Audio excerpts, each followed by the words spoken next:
अगले क्वेश्चन पे एक बार हम थोड़ा ना ये ध्यान रखेंगे कि हम क्वेश्चन क्या कह रहा है। क्वेश्चन देखो ऊपर, an assessment of M N Srinivas functional perspective in relation to Indian society.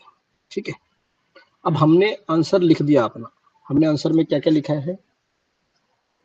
Srinivas, चलो इंट्रोडक्शन ठीक है हमारी, कोई दिक्कत, डोमिनेंट कास्ट एक्सप्लॉइटेशन की बात कर लिया। Srinivas assessment of Indian society, he considered village as the most suitable unit to study Indian society. He considered caste as a key organization structure of Indian society. He considered rituals and religion creates hierarchy, but also integrate diverse caste groups during scarcity calamity. He rejected textual views, interpretation of Indian society, and promoted microwave as well as scientific method. He generalized the micro concept of one village after comparing it with other. ठीक है, अब ये question पूछ रहा है assessment of M N Srinivas in functional perspective, या जो भी उनका फंक्शनल पर्सपेक्टिव था उसके बारे में बात करेंगे। अगर मैं ये असेसमेंट डाल रहा हूं, मैंने यहाँ पे तो कहीं किसी चीज का फंक्शनल पर्सपेक्टिव तो दिखाया ही नहीं, फिर कभी इन सब चीजों में मैं फंक्शनल पर्सपेक्टिव कहाँ दिखा पा रहा हूं?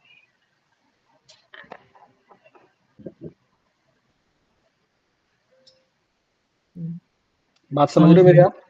ठीक है, जब हम कहते हैं कि there is a M N Srinivas shifted connotation of understanding Indian society from a sociological perspective by shifting from book view to field view. So इसका फंक्शनल पर्सपेक्टिव क्या हुआ?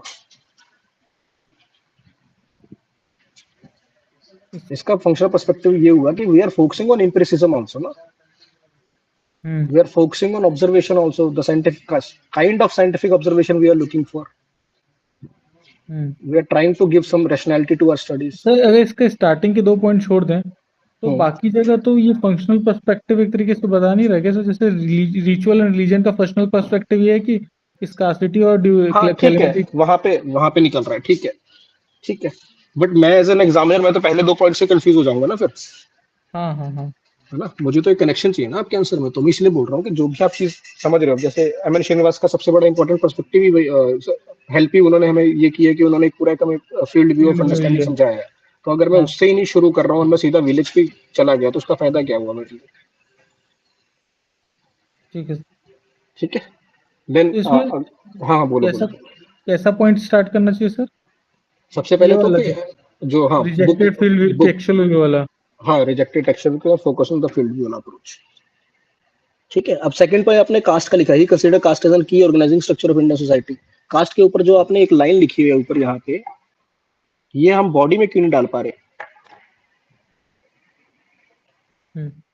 ठीक है, संस्कृताइजेशन का मकसद क्या था कि this is nothing but a functional mechanism of social mobility, है ना, तो वहां पे हमारा फंक्शनल असेसमेंट भी निकलता ना उस चीज का।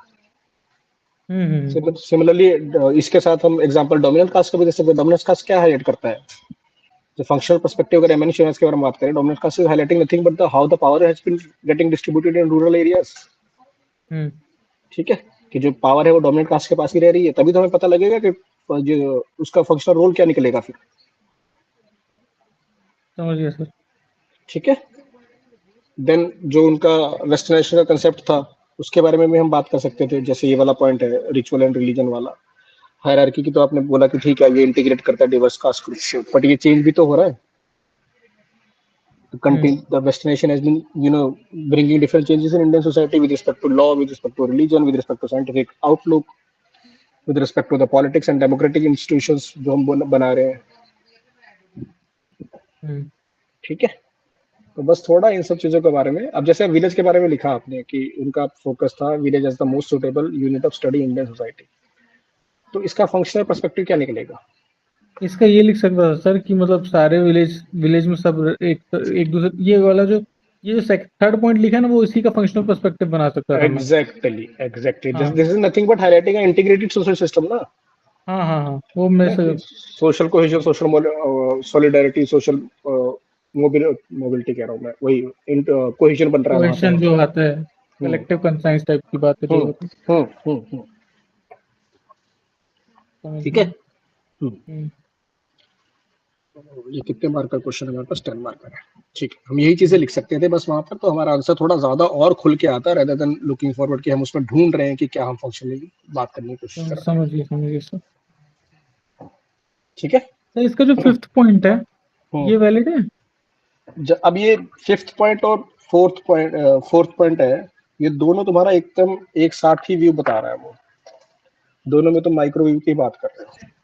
ठीक है, एक बार देख लेते हैं दोबारा कि generalize the micro concept of one village after comparing it with other. Micro जो इनका वो जो इनका डायलॉग था सर, माइक्रो से मैक्रो जाने वाला, micro anthropological to micro generalization, वो लिख के मैं इसका 5th पॉइंट डाल सकता था और 4th में वही रहने देता तो जम जाता ना।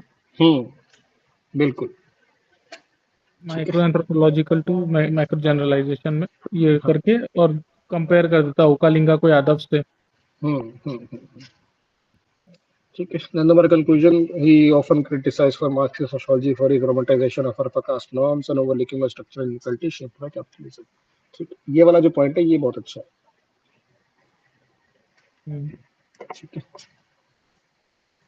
और इसमें क्या इश्यूज थे, ठीक है, ये पार्ट भी सही है हमारे, इतना कोई दिक्कत नहीं। इसका जो कंक्लूजन है वो कैसा है? कंक्लूजन इसका बढ़िया, तभी तो मैंने हाईलाइट किया कि ये वाला पार्ट अच्छा ये वाला पार्ट भी अच्छा है, और ये तो चलो एक्सटेंशन ऑफ द कंक्लूजन ही हो गया, ये भी ठीक है, अगर हमारे पास टाइम है तो लिख लेंगे, एल्स इतना भी काफी है हमारे लिए।